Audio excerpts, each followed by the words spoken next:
안녕하세요. 친절하면 쉬운 문제 455회 시작하도록 하겠습니다. 시작하기 앞서 각자 저희 개인 소개하고 시작하겠습니다. 저는 예금보험사 서민금융진흥원 하나은행에서 금융교육을 진행하고 있는 JP금융연구소의 정승우 소장입니다. 반갑습니다. 예, 반갑습니다. 생활경제교육을 전공하는 복숭아나무의 이봉무입니다. 반갑습니다. 반갑습니다. 요즘 이제 갑자기 부쩍 약간 아침 저녁 밤에는 좀 쌀쌀한 날씨인데 요즘 좀 어떻게 지내고 계십니까? 예, 오늘은 김포의 장애인복지관 갔다 왔고요. 네. 끝나고 나서는 이제 또 일이 있어갖고 국회 갔다 왔습니다. 국회. 음. 국회 보면 네. 국회 옆에 보면 국회의원 회관이 있는데 그쵸. 그 회관 중에 이제 2층에서 뭐 보이스피싱 예방 뭐 이런 음. 행사를 하는 게 있어서 가가지고 음. 잠깐 구경하고 좀 늦게 갔거든요. 이 수업 끝나고 네. 나서. 근데 한 음. 시간 또 듣다가 무슨 얘기인지 모르겠는데 끝나고 나서 밥 먹고 음. 가라고 그래가지고 아, 네, 곰탕 한 그릇 먹고 집에 왔습니다. 잘하셨네요. 그렇게 그래도 자꾸 교육이라도 가고 어디라도 가서 듣는 얘기들이 있어야 또 나름 교육하는데 또 도움이 될 수 있는 거니까요. 아무튼 여기저기 지금은 좀 재충전의 시기가 아닌가라는 생각이 드는 시점이긴 하네요. 요즘 또 이번 주가 아마 수능이 있어서 저희가 수업적으로도 제가 월화수까지는 좀 별일이 없는 입장인데 아무튼 지금 올해 수능 준비하시는 분들도 다 잘 되시면 좋겠다는 생각이 드네요.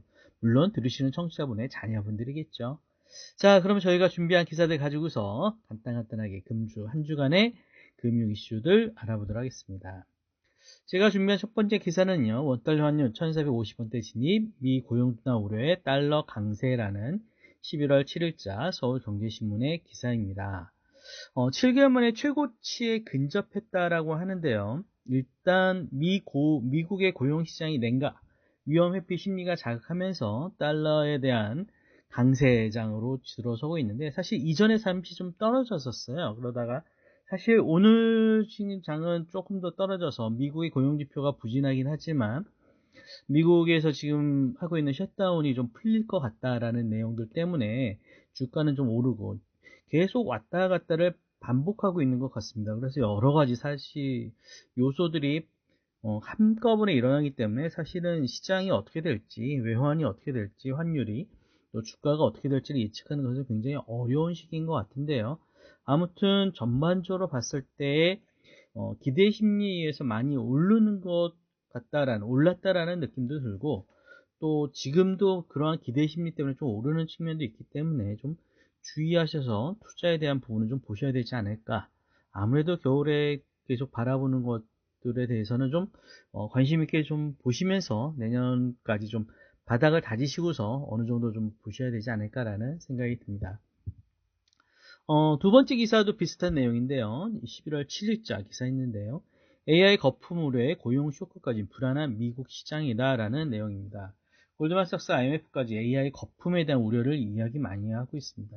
특히나 AI가 인력을 대체하여 고용 시장이 냉각될 것이다 라고 얘기하고 있는데 실질적으로 AI가 굉장히 많이 보급되면서 미국에 있는 기업들에서 인력 감축을 굉장히 많이 해나가고 있습니다. 그리고 여러분들도 굉장히 많은 분들이 챗 GPT부터 시작해가지고 다양한 AI 플랫폼들을 써보시면 아시겠지만 기본적인 데이터를 분석한다든지 아니면 기본적으로 분석하는 이러한 부분들이 워낙 뛰어나지다 보니까 AI 때문에 오히려 인력들에 대한 충원이 굉장히 줄어들고 있고 또 있는 직원들도 많이 해고하는 추세인 것 같습니다. 이런 것들이 결국 고용 냉각으로 이어지고 고용 냉각 경기를 또 낮추는 측면을 하지 않겠느냐라고 보고 있기 때문에 이러한 것들이 어느 정도 좀 불안 요소로 작용하고 있는 것 같습니다. 이것 때문에 지금 미국 국채 10년물 금리는 전일 대비 6bp 하락한 4.09% 기록했다라고 하는데요. 아무튼 전반적으로 현재 AI든 다양한 방식에서든 아무튼 경기에 대한 위험 신호를 계속 보여주고 있는 것 같습니다. 그 다음에 세 번째는 저도 좀 낚인 기사인데요. 주식도 부동산도 아니야. 직장인 83% 선택한 재테크 1위가 뭐길래 아시아경제신문의 11월 5일자 기사인데요. 과연 직장인들이 선택한 재테크 1위는 무엇일까요? 주식도 부동산도 아니다면. 그래서 뭔가라고 봤더니 저축이다라는 다소 황당한 주장이었는데요. 당연하게도 저축이 되게 많겠죠. 연령대별로 20대 저축이 92%, 라고 하니까 굉장히 많은 사람이 저축을 하고 있다라는 것은 너무나 당연한 이야기고요. 이런 것들을 통해 가지고 사실은 오히려 저축을 너무 잘하고 투자를 안 하고 있어서 문제다라고 얘기할 정도이니까요. 뭐 굳이 이걸 가지고서 뭔가 의미를 내찾을 필요는 없을 것 같은데, 아까도 말씀드린 것처럼 장이든 뭐든 불안한 상황 속에서 결국 중요한 것은 어느 정도 분산에 대한 부분, 그리고 어느 정도에 대한 투자에 대한 부분도 나름의 자신의 포트폴리오에서 가져가야 되지 않을까라는 생각이 들었습니다. 네 번째 기사는요. 13월의 월급 난 얼마나 받나 연말정산 한 푼이라도 듣고는 카드 꿀팁이다라는 매일경제신문 11월 9일자 기사인데요. 일단 신용카드 공제를 받으시고자 하신다면은 연봉에서 내가 벌어들어오는 수령액 중에서 25%까지는 일단 지나고 난 부분이 좀 수익공제, 소득공제 혜택을 받을 수 있는 부분입니다. 그렇기 때문에 일단 25%까지는 써야 되는 부분이라 이것들은 대부분 신용카드를 차라리 쓰시는 게 낫다. 그 다음에 신용카드의 공제와 체크카드의 공제가 있으니 이렇게 좀 서로 분리해가지고 최대한 급여까지 가져가시라. 그 다음에 혹시 가족카드를 통해서 이용하시면은 혹시라도 혜택을 못 보시는 부분에 대해서 좀 더 가져갈 수 있다라는 뭐 좀 어떻게 보면 당연한 얘기일 수도 있고 어떻게 보면 좀 신경 쓸 얘기인데 소비를 많이 해서 공제를 받는다라는 것은 별로 큰 의미는 없을 것 같은데 어쩔 수 없이 써야 되는 소비다라면은 나름 11월달, 10월 말부터 11월달 초까지 미리 연말정산에 대한 부분을 한번 사전 정산해 보실 수가 있습니다. 그걸 통해 가지고 좀 더 알아보신다면은 뭐 조금 나머지 11월, 12월달을 좀 도움 있게 가져갈 수 있지 않을까라는 생각이 드네요. 다섯 번째 기사는 3천만으로 월 15만원 따박따박 MZ세대에 위한 현실형 배당 포트폴리오 노후 준비 지금부터라는 헤럴드 경제신문의 11월 9일자 기사입니다. 그래서 도대체 3천만원으로 어떻게 분배를 할까라는 내용에서 혹시 좋은 아이디어가 있나라고 했더니 뭐 특별하게 뭐는 없었습니다. 그런데 여기에서 나오는 얘기 중에 하나는 일단 50% 이상은 미국으로 가져가라. 그 중에 대략 한 5분의 3 정도는 미국 주식, 5분의 2 정도는 미국 채권, 그 다음에 한 국내 주식 한 20%, 금 10%, 현금 10%, 이러한 자산별 배중을 통해 가지고 포트폴리오를 짜라라는 내용인데, 일단은 미국, 특히 미국에서도 채권 포트폴리오를 좀 가져가시라. 국내 시장을 조금 낮춰 가지는 부분, 그 다음에 뭐 금이라든지 대체 부분에 대한 문제, 이거에 대한 것은 그냥 아이디어로 나름의 아까 말씀드린 것처럼 포트폴리오 가져가신다면 생각해 보실 만한 부분이겠다라는 생각이 들었습니다. 그 다음에 이제 여섯 번째는 내 사망후 내가 타쓰겠다.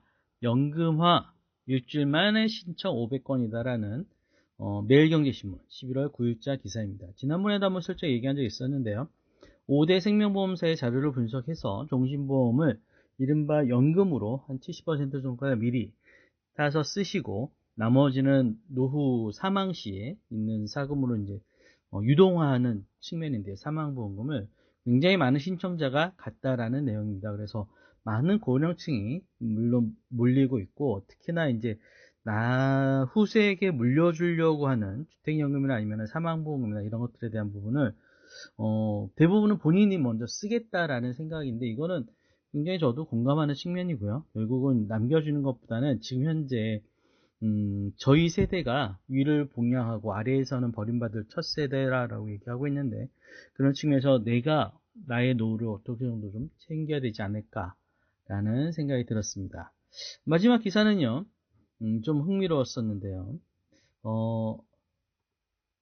휴머노이드 로봇에 대한 부분이었습니다. 그래서 아시아경제에서 월 70만 원에 설거지 청소 다 해주는 로봇 이모 등장이다라는 기사인데요. 미국에 있는 휴머노이드 회사에서 가정용 휴머노이드 로봇 네오를 출시하면서 2026년 미국에서 출시를 목표로 하고 있다고 합니다. 일단 구독형은 월 499달러 또는 일시불은 2만 달러 선택할 수 있는데 이걸 통해서 AI가 세탁, 뭐 설거지, 아니면 뭐 일상적인 뭐 이야기, 뭐 이런 것들에 대해서 할 수 있는데 구독 서비스를 한다는 부분, 그 다음에 계속적으로 업데이트가 된다는 부분, 이런 것들이 굉장히 좀 앞으로 우리 사회에 AI가 많이 등장했구나라는 내용이 들어서 어떻게 보면 진짜 좀 공상과학에서 보던 내용들이 곧 우리한테도 닥치지 않을까라는 생각이 들어서 준비했습니다. 이거 외에도 중국에서도 굉장히 많이 준비하고 있더라니까요. 진짜 조만간 시일 내에 진짜 안드로이드 로봇을 집에서 볼 수 있는 세대가 되지 않을까라는 생각이 들었습니다. 혹시 추가로 하실 말씀 있을까요? 네, 저도 그 뉴스 봤는데요. 그 미국 내어, 네네. 우리나라 사람은 좀 어렵습니다. 음. 네, 수건 개는데 2분 걸린대요. 우리나라 사람은 속 터져서 막 그렇지. 때리지 않을까, 걔를? 그러겠는데요. 미국 사람들이야, 느긋하게, 2분 좀 걸리나 보다 하는데, 우리나라 사람들은, 빨리빨리 안 하냐, 이러면서, 반품하고, 아니, 그래도 쿠팡도 모르지 그렇게 뭐. 하잖아요. 왜 나이 들었을 때, 우리가 할아버지 할머니가 됐을 때 2분 걸려도 하기만 해라라고 할 수도 있으니까. 말씀드렸듯이 가장 가능성이 높다고 개인적으로 생각하는 것은 요양을 도와주는 로봇이라고 말씀드린 적이 있는데요. 제가 생각할 때는 이건 뭐 제 의사는 전혀 중요하지 않겠지만 저는 그렇게 생각해요. 어떤 형태든 중국 애들이 먼저 나올 것 같아요. 왜냐하면 걔네들은 무슨 뭐 도덕이니 윤리니 이런 거 안 따지거든요. 그쵸, 결과만 그쵸. 나오면 돼. 네. 그래서 지금 어제 그저께 나왔던 휴머노이드 중국에서 만든 거. 네. 하얀색 얼굴은 까맣고 진짜로 그 걷는 모습을 잘 구현했어요. 딴 거는 잘 모르겠지만 걷는 모습 하나는. 그 대신 지금 우리나라에서 가장 좀 로봇적으로 조금 이제 반론을 하는 것이 집에 생활의 일부로서 로봇이 들어오기 위해서는 가장 먼저 건너야 되는 장벽이, 진입 장벽이 네. 팔이랍니다. 팔? 특히 손가락. 로봇의 손가락이 어느 정도 인간에 접근하는가, 50% 접근하는가, 70% 접근하는가에 따라서 얘가 집으로 들어올 수 있냐 없냐. 손가락이 얼마나 그러니까 손가락이 중요한 것은 진짜 살림 같은 걸 하는 거예요. 근데 그죠. 제가 말씀드린 건 그게 아니라 힘을 쓰는 로봇이거든. 노인을 번쩍 들어서 딴 데로 옮겨줄 수 있는 게 먼저 들어올 거라고 저는 생각하는 건데 저는 이랬건 저랬건 중국 애들이 먼저 할 것 같습니다. 미국 사람들보다는. 그럴 수 있죠. 그리고 그쵸. 그리고 이게 바로 사면 3천만 원, 구독하면 70만 원이라고 하는데 우리나라 사람들은 한 몇 달 이제 한두 달 하다가 다 반품할 것 같아요. 열받아가지고 이렇게 느려서 어떻게 쓰냐. 내가 차라리 하지. 그럴 가능성이 있지 않을까 생각해 봤습니다. 네. 당연히 여유가 있는 사람들이 이걸 구할 거 아니에요. 그렇죠. 전 그렇게 생각해요. 그럼 여유가 누가 있을 것인가? 현금이. 아이들 키우는 사람? 청년? 아니죠. 차라리 한 달에 70만 원이면 우리나라에서 어떻게 할까요? 애가 있다면 학원 하나 더 보내겠지. 그죠. 안 그럴까요? 그래서 전 아직도 그런 생각합니다. 노인들 고령화가 되면서 가장 필요한 게 로봇이 아닐까 저는 개인적으로 생각하는데요. 얼마나 빨리 해야 될지 몰라요. 그 대신 좋은 물건이 중국산이 나왔다라고 해서 그걸 번쩍 살 수 있을까요 우리가? 쉽지 않죠. 망설이지 않을까요? 요즘 애플에서 나왔다 그러면 살 수 있어. 그렇지. 믿음직하니까. 비디오만 해도 그런데 카메라만 해도 데이터 가져간다 뭐 이러고 있는데. 근데 샤오미로 나왔다. 그러면 이게 좀 그런데 이런 생각 안 할까요? 그지. 자, 제가 준비한 기사 한번 보도록 하겠습니다. 네. 2025년 11월 10일입니다. 오늘 기사고요. 서울경제신문이네요. 제목이 불나방된 서학개미. 제가 가져오는 기사 중에 불나방이 많아요. 제가 그런 기사만 보나봐요. 제목이 불나방된 서학개미 점점점 레버리지에 몰렸다. 펀드 이름에 레버리지가 붙은 게 있잖아요. 네. 변동성에 대해서 2배 먹겠다, 3배 먹겠다 이런 거요. 자, 작은 제목 이렇네요. 미국 조정의 순매수의 3분의 1을 베팅, 기술주 등 약세, 저가 매수 기회. 지난주 순매수 3.5조, 3조 5천억 중에서 1조가 레버리지란 뜻이에요. 메타, 그리고 마이크로소프트 등 단일 상품 상위권인 단일 상품. 그러니까 생 주식을 사는 거죠. 미국 주식을. ETF가 아니고. 가상자산 ETF도 대거 유입됐다. 제가 항상 말씀드리면서 우리나라 사람들은 어떤 투자를 좋아하는가. 기억하실까요? 뭔가 새로운 거. 뭔가 최신 기술. 뭔가 신기한 거 이런 걸 원하신다. 그런 경향이 있는 것 같다. 라고 말씀드리고 있죠. 내용이 이렇네요. 미국 증시가 조정 국면에 진입한 가운데 국내 투자자들이 불나방처럼 여기서 불나방이라는 단어를 왜 썼는지 이 기사 끝에쯤 되면 이해가 되십니다. 불나방처럼 레버리지 특정 지수의 일일 수익률을 두 배로 추정하는 상장지수 펀드에 몰려들고 있다. 기술주와 가상자산 관련 종목이 일제히 약세를 보이자 우리나라 사람들은 어떻게 판단했다고요? 야, 싸졌다. 이를 저가 매수 기회로 판단한 투자자들이 앞다퉈서 조정장에 뛰어들었다. 조정장은 그 지금의 주식의 가격이 내려왔다는 뜻이죠. 자, 예탁결제원에 따르면 예탁결제원이 당연히 예수금을 들고 있을 겁니다. 이달 3일부터 7일까지 예수금에서 빼나가서 실제로 투자한 거를 집계를 한 것 같아요. 7일 거래일 동안 국내 투자자들이 순매수한 미국 주식 상위 50개 종목 중에서 20개가 50개 중에서 20개면요 40%네요. 그러네요. 40%가 레버리지 ETF예요. 우리가 레버리지 투자를 하신다는데 이 레버리지 투자하시는 분들의 어떤 심리적인 특성이 있다면 뭐가 있을까요? 대박이죠. 뭐. 좀 더 높은 그쵸? 수익 바라는 네. 이분들은 그냥 수익 나는 건 정해져 있는 거야. 무조건 수익 나는 건데 그 수익을 어떻게 내고 싶어 해요? 빨리 내고 싶어 하죠. 빨리 부자가 되고 싶은 거야. 그러니까 2배 걸었지. 자, 그래서 같은 기간 서학개미들의 상위 50개 종목 순매수 금액은 우리나라 돈으로 3조 5천억 정도가 됐고요. 그 중에서 1조 정도가 레버리지 ETF에 집중됐다. 아래쪽에 그래프 있잖아요. 네. 10월 달에는요. 전체 2조 7천억 중에서 3천억 정도가 레버리지였는데 11월 달에 지금 11월 달 기껏해야 한 주밖에 안 지났는데 3조 5천억 투자 중에 1조가 레버리지다. 그래서 33%, 3분의 1 정도를 레버리지를 걸고 있다. 전 개인적으로 이거는 조금 바람 분 것 같아요. 특히 여기서 레버리지를 걸었을 때 지금 굉장히 다른 뉴스도 나오고 있거든요. 지금 현재 증권사에서 신용거래 지금 사상 최고를 찍고 있습니다. 신용거래의 뜻이 뭡니까? 누가 돈 빌려주는 거예요? 증권사가. 내가 주식이나 ETF를 들고 있는 그 증권사가 나한테 돈을 빌려줘. 근데 돈을 주진 않지. 그걸 가지고 어떻게 합니까? 나는 돈 못 만져봐. 그거 갖고 어떻게 하는 겁니까? 주식이나 ETF, 기타 등등을 사는 거죠. 네. 신용거래가 지금 사상 최고입니다. 누구만 돈 번다고요? 증권사. 고객은 돈을 벌 수도 있고 못 벌 수도 있어요. 그건 투자니까 당연하지. 하지만 증권사는 어때요? 무조건 돈 버는 거죠. 왜요? 그렇죠.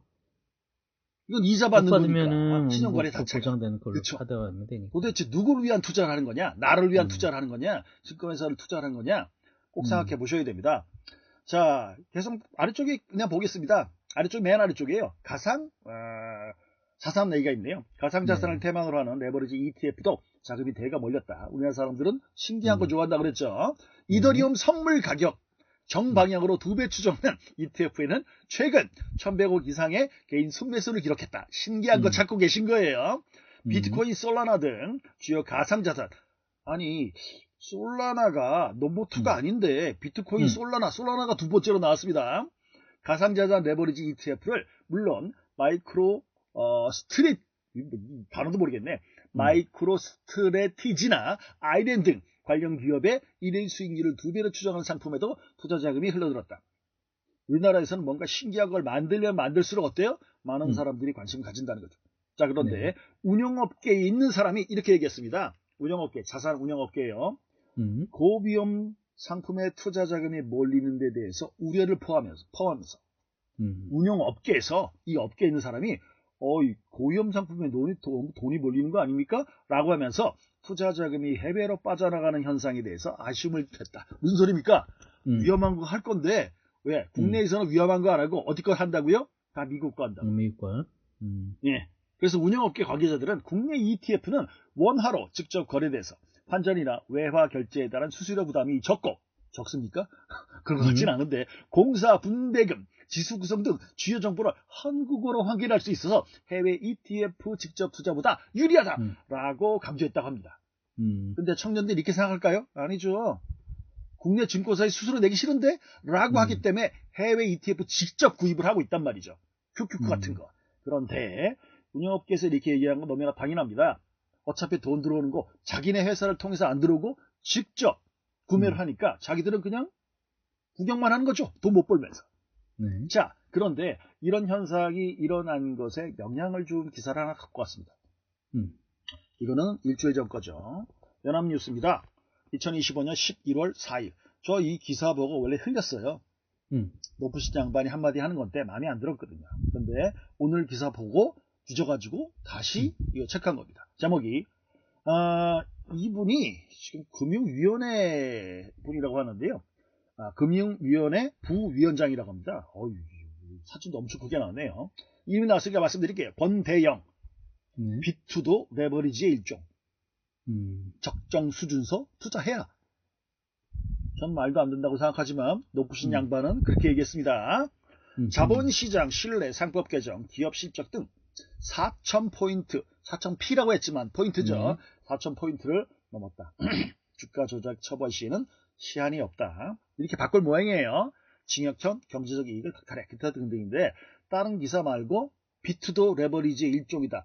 이거에만 이 연합뉴스가 너무 집중한 경향은 있긴 합니다.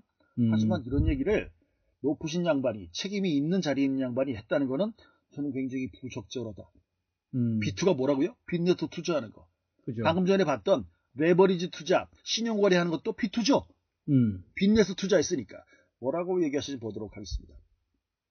금융위원회 부위원장, 빚내서 주식에 투자하는 비투를 두고 그동안 너무 나쁘게만 봤는데 레버리지의 일종이다 라고 얘기를 했습니다. 여기 좀 CBS에 나와서 이런 얘기를 하는 모양이에요. 자, 이렇게 얘기했네요. 적정 수준의 포트폴리오를 관리하고 리스크를 감내할 수 있는 수준의 투자가 필요하다. 그리고 다시 이렇게 얘기했습니다. 부동산, 예금, 시가총액 높은 10종목의 투자 수익률을 10년간 비교하리. 항상 이딴 식의 얘기 누가 합니까? 증권사들이 하지. 그래서 제일 좋았던 게 뭐예요? 부동산이 아니고 항상 주식이다. 주식이라고 하죠. 근데 부동산 쪽 가보면 딴 얘기 하죠. 사실은 부동산이다라고 하죠. 자, 주식시장이 제일 낫다라고 얘기했고 안정적인 배당 수익을 주는 가치주 등에 장기 투자하는 것이 좋고 정부도 이를 위해 제도적으로 노력을 해야 된다. 아직 결정 안 났지만 계속 고민하고 있지 않습니까? 뭘요? 배당 수익 분리과세. 네. 그렇죠. 저는 배당 수익 분리과세도 중요하지만 우리 금융소득 종합과세 가는 게 지금 1,000만 원이라며. 네. 너무 낮죠. 말도 안 되는 거죠. 자, 코스피가 4,000포인트를 넘어선 이후로 시장을 공정하고 투명하게 만들겠다는 것이 기본이라며. 이게 좀 이상한데요. 코스피가 4,000포인트를 넘어선 이유인데 시장을 공정하고 투명하게 만들겠다는 것이 기본이라며. 이거는 이게 말 이상하지만 상법 개정 등 주주 가치를 보장하는 노력이 국내에서 일관되게 지지받았다. 라고 하고 있습니다. 자, 더 중요한 것은 기업의 실적이 나아진 좋은 국면에 들어갔고. 그렇습니까? 아니죠. 달라진 게 없죠. 정권만 바뀌었지. 그리고 에이펙 정상회의를 거치면서 불확실성이 상당히 해소된 것은 종합적으로 시장이 반영합니다. 이 부분은 저는 의미가 있다고 봅니다. 기업들은 실적이 요 몇 달 사이 크게 달라지진 않았어요. 물론 저쪽에 전성화하고 치킨 먹으면서 되게 분위기 좋았지만 기업 실적이 많이 달라지지는 않았거든요. 하지만 여기서 얘기한 불확실성이 해소된 건 사실이죠. 왜요? 그전이 너무 좀 그랬거든. 근데 지금은 원래의 국내, 한국요, 대한민국 주식시장의 가치를 찾아가는 과정이다라고 제가 몇 번 말씀드렸죠. 원래 이 가격인데 지금 위쪽에서 무슨 행정이라든가 정치 이쪽에서 조금 이상한 짓을 해서 깎아먹고 있었던 거죠. 자, 5,000포인트 가능하다 막 얘기하고 있어요. 지금 뭡니까? 5,000포인트 가능하니까 어떻게 하는 거예요? 국내에 넣으라는 거죠. 청년들한테 자, 이렇게 좋아질 거니까 국내에 넣으세요라고 하면 예, 그럴게요라고 할까요? 청년들이? 방금 전에 봤던 기사에서 반대였잖아요. 그죠. 그러니까 지금 청년들은 뭘 바래요?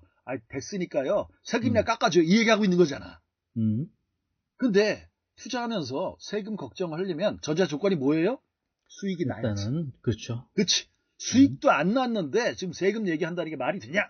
이 얘기인데요. 저는 이 기사에 딴 건 모르지만 빚을 내서 투자하는 것도 레버리지, 여기서 말씀드리는 레버리지는요. 투자하는 그렇죠. 하나의 방법이다.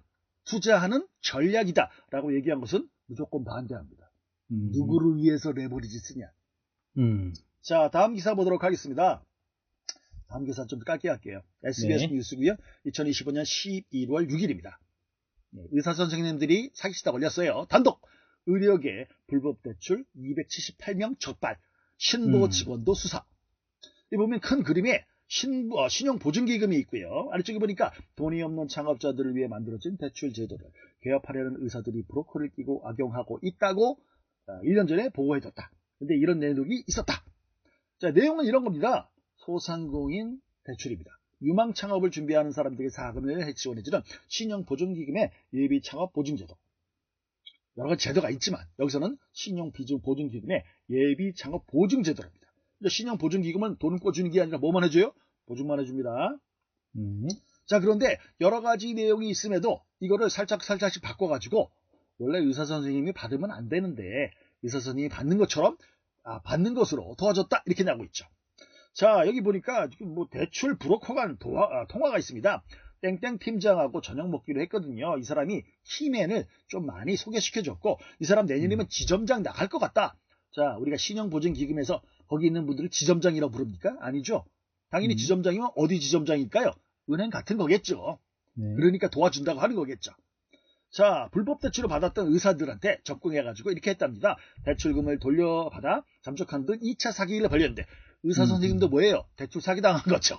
네. 싸게 돈 빌려준다고 그래서 브로커를 꼈는데 브로커가 중간에 돈을 가지고 날른 거죠. 그래서 사건 피해자도 80명. 상당수는 의사겠죠. 피해액은 568억을 달했습니다. 자, 의사 선생의 돈급니다. 그러면 1,000만 원, 2,000만 원 끌까요? 뭐 몇 억씩 끌까요? 몇 억씩이겠죠. 기계에서. 의사 선생님 한 달에 1,000만 원, 2,000만 원 벌어요. 그거를 빌릴 필요가 없거든요. 그러니까 당연히 숫자는 적더라도 피해액이 크겠죠. 자, 수서경찰서네요. 중간에 돈을 댔던 이른바 쩐주들. 아직 조사 중인 나머지 개원이는 개원의사죠. 네. 혐의를 입증하는 대로 조만간 검찰에 넘길 예정이라고 합니다. 자, 그런데 관련된 기사 하나 더 보겠습니다. 이게 마지막이네요. 2025년 11월 19일? 이건 이상한데요?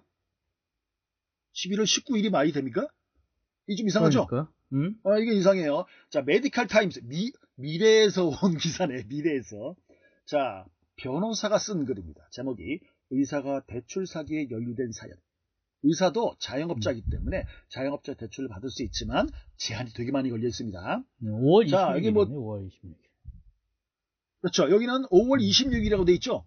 네. 근데 위에는 11월 19일로 돼 있어요. 뭔가 잘 모르겠지만. 자, 뭐 이렇게 돼 있습니다. 닥터론. 자, 닥터론 들어보셨나요? 전 이거 들어본 지 한 의사들 10년 된 것 같아요. 것 같은데. 그렇죠. 은행에서는 안 해줍니다. 저축은행, 제2금융권에서 캐피탈 같은 데에서 닥터론이라는 걸 취급합니다. 제2금융권에서 빌려주는 신용대출인데 누구만 해준다? 의사 상담만 해줘요. 그렇죠. 그래서 이거 지금 취급하는 사람이 이거 브로셔 만들어 갖고 돌아다니는 것도 많이 봤어요. 의사 선생님 입장에서는 달달이 버는 돈이 있잖아요. 네. 또는 벌 것으로 예상되는 현금 흐름이 있기 때문에 이 닥터론이 굉장히 특히 개업하는 의사들. 그래서 이제 겁대가리 없이 의사들이 10억씩 빌려가지고 개업하다가 쪽박 채고 이제 그런 거 이제 다 닥터론이거든요. 간단히만 보겠습니다. 2024년 의료계에서 개원 자금이 부족한 의사, 약사들을 노린 불법 대출 사기 사건이 발생했다. 계속 있었어요. 브로커 A씨는 항상 브로커가 끼죠. 왜 브로커가 끼일까요? 의사 선생님은 바쁘거든요. 하루 종일 붙어 있으니까. 특히 개원 의사는 더 그렇죠. 신용보증기금의 예비 창업자 육성 보증제도를 활용하여 의사들에게 허위로 서류를 꾸며 대출을 받게 해주는 수법을 사용했다. 사실은 그렇게 하는 척하면서 돈을 빼두는 것도 있었죠. 해당 브로커는 2024년 말 언론 보도와 신용보증기금의 인지로 수사가 시작되자 대출에 문제가 생겼으니 받은 돈을 일단 내게 보내라. 그리고 튄 거죠. 그럼 의사들을 돈을 다시 송금 받은 뒤에 잠적하였다. 아하. 이걸 의사들이 돌려준 것도 이상하지 않습니까? 그러니까요. 완전 보이스피싱. 의사들도 순진한 분이 많아요. 자, 이 수법으로 브로커가 빼돌린 금액만 수백억 원에 달하는 것으로 알려져 있습니다. 자, 아래쪽으로 쭉 내려보겠습니다. 과거 유사 사례도 많고요. 대응 방법 볼게요. 경찰 조사 및 재판 대응 전략. 자, 근데 의사들이 잘 안 나서려고 합니다. 왜요? 자기도 서류 위조하는데 어때요? 동참했거든. 네. 원래 그대로 서류 냈으면 안 될 건데 서류를 브로커가 만들어 달라는 대로 위조해서 사무소겠죠. 공무원 아니겠죠. 그 서류를 가지고 신용보증기금 같은 데에서 보증을 받았기 때문입니다. 자, 이 기사를 가져온 이유는요, 단순합니다. 의사들도 다를 겁니다. 그래서 우리가 뭔가 누가 도와준다, 아무 상관없어요. 결국은 자기가 정상적인 방법으로 대출을 받을 때, 우량한 대출을 받으려면 발품을 파셔야 된다는 겁니다. 의사가 했던 가장 큰 실수는 뭐예요? 자기는 가만히 앉아있으면서 도와준다는 브로커를 믿은 거죠. 그래서 오늘까지 하도록 하겠습니다. 맞습니다. 네. 바로 그겁니다. 여기까지 합니다. 네. 사실은 누구나 다 부자가 되고 싶길 바라고, 부자 되려는데 내가 돈이 없으니 레버리지를 일으키고 싶으신 건 사실이죠. 근데 그 레버리지를 일으킬 때 정확하게 하려면 잘 안 되니까 꾸미는 것도 많고, 아까 얘기했던 것처럼 영끌까지도 이렇게 하는 것들이 가장 큰 문제인 것 같은데, 과한 욕심에는 당연히 과한 손실이 따른다는 것을 결국 인지해야 될 것 같습니다. 그리고 금융이라는 것이 결국 도박처럼 그렇게 쉽게 벌어지는 것은 없는 것 같다라는 생각이 많이 드네요. 아무튼 날씨도 추워지는데 건강관리 잘 하시는 한 주 되셨으면 좋겠습니다. 오늘도 함께 해주셔서 감사합니다. 수고하셨습니다. 네, 감사합니다.